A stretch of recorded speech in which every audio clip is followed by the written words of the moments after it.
Most Venerable Mahasangha, and dear Anagarikas and my dear friends of Dhamma. So today, in this morning reflection, I would like to share a couple of words in appreciation of this community for having me. So it's been a wonderful 5 days so far. So some of the first impressions I had about this place: it is well organized and the place is so clean and neat and serene, and everyone is working like bees, yet well disciplined.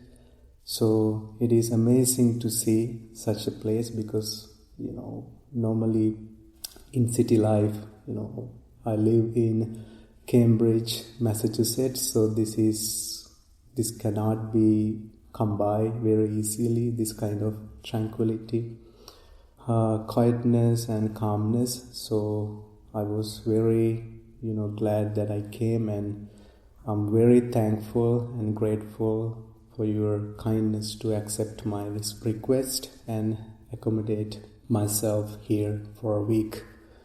So this place kind of reminds me of a teaching that the Buddha gave in Sedaka Sutta. So there's a story about two acrobats, a teacher acrobat and a student. Teacher is a male and the student is a girl. So one day before they perform their craft, they normally go to the middle of a city and perform their craft and then collect their rewards, and then they make a living out of it. So before the performance, one day teacher summons this girl student and says, during the performance you kind of look after me and I will look after you. And then the girl says, it is not going to be work that way, dear teacher. What we should be doing is, you should look after yourself and I will look after myself. Then the Buddha asked the monks, who do you think is correct, monks? Then the monks said, of course, the girl is correct because this is a performance. You have to synchronize very well with the other. So you have to be very mindful of every movement you make. Otherwise, you cannot perform your, performance craft. Then the Buddha said, of course, in that case, with regard to these acrobats, so the girl was correct. But monks, I am telling you that with regard to your day-to-day life, taking care of oneself, you take care of others, and looking after others, you look after yourself. It is both. With regard to acrobats, of course, what girl said was correct, but for you monks, you have to do the both ways. So how do you take care of yourself? It is with mindfulness, which I see a lot from this community. You are doing everything mindfully, and it's beautiful to see that way. So when you are mindful, you make it a safe and very agreeable environment for other people to live.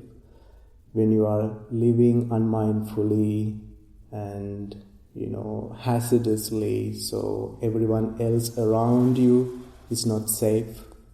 So doing mindfully, living mindfully is the key to all the, both spiritual and, worldly endeavors. So mindfulness is the key. And how do you monks look after others? You have to practice non-violence, non-harm, and patience. So one of the, funny things that happened when I first came here, Venerable Sudhiro explained things to me, and he gave me a tour. Just after the tour, I was just walking to my kuti, passing the mob, and then I saw Ajahn Nyaniko working on something. So I was very nervous because I knew he was the abbot. And I wanted to, it looked like everyone has kind of, observed, took a vow of silence or something, because, you are very, calm, quiet and disciplined. So I wanted to ask if it is okay if I, talk to you for a moment, but instead I asked, do monks, ever talk to each other here? So he was like, yeah, well, the monks are very normal here. So I thought it was a very kind answer. So I realized I kind of, asked a weird question. It's because of my nervousness, actually. So, and we have to have patience in our life like that. Otherwise, you can easily, irritate someone, make someone offended. So patience is such a gift in our life. Because when people do things that irritates you, they are normally, suffering because of suffering. And when people do things out of suffering, and then you kind of retaliate, and then you add more to their suffering. So patience is making this world a better place for everyone. So you kind of forgive people, you easily let go of.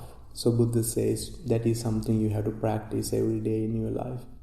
So the other thing is loving kindness. So loving kindness is the concern, deep concern in your heart for the well-being and happiness of others. You are wishing all the good things in the world for other people. When you are loving and kind, you are also compassionate. Compassion is the feeling for those who are really afflicted with pain and suffering. When you have loving kindness, you kind of, have compassion by default. And the fourth thing Buddha talks about, caring for other people. You do things to make other people, be at ease.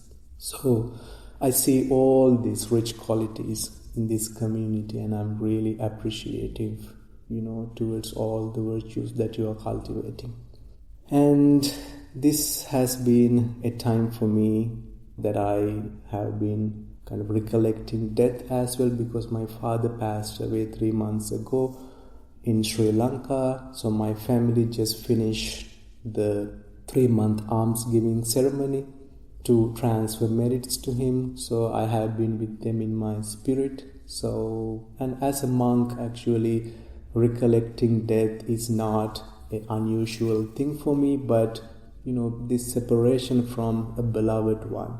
So I realized that it has made a kind of great impact on me. So the more recollection you have on death, the more commitment you have to practice, because you realize that time here is very limited.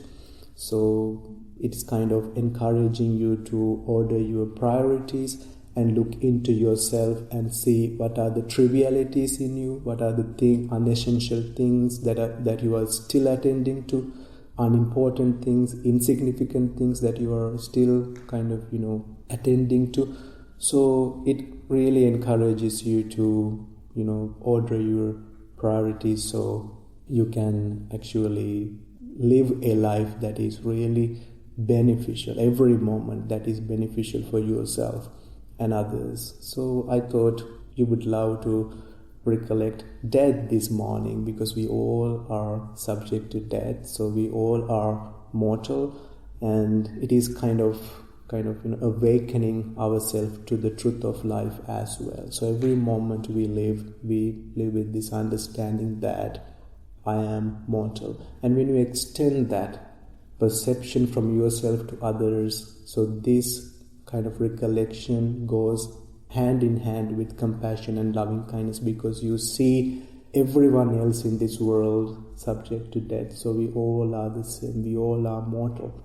So that way you have more and more compassion and loving kindness towards other people. So that's all I want to share this morning. So thanks again for having me, and thank you for paying attention. And by all the merits you kind of acquired doing this morning reflection, contemplating on the Dhamma I shared, may you be well, happy, and may all your good purposes be fulfilled, and may you be blessed with a long, long life. You all have a pleasant and peaceful day.